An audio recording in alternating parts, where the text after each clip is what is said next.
Welcome to ProtoTalk. Today, we are discussing the vital need for computer maintenance. Did you know computers can last 3 to 5 years with proper care? But without it, their lifespan drastically reduces. Travis Fielder, VP of Technical Operations for Prototype IT, emphasizes this. He states, "It's not just about prolonging hardware life, it's also securing your device against cyber threats." January is National Clean Up Your Computer Month. This observance encourages us to clean, organize, and update our computers. Why?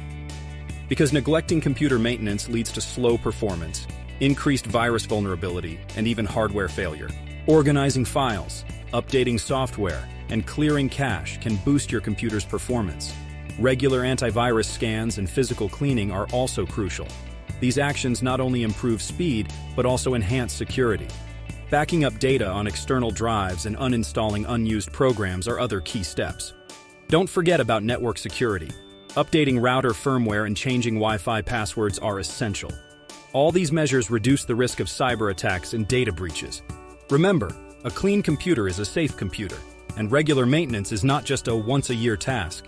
Make it a habit for consistent, efficient performance throughout the year. Read the full article on Prototype IT's website for more detailed insights. And don't forget to add ProtoTalk to your Spotify playlist for more insights.